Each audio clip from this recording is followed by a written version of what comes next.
How to change App Store region to Philippines. Hello guys, this is Atticus and welcome back to another tutorial video.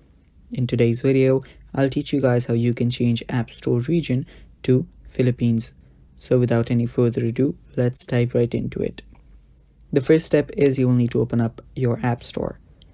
After you open up your App Store, tap on your profile icon that is on the top right corner. After you tap on it, tap on your profile that is right on the top. And yeah, just tap on it and now you'll be on your account settings.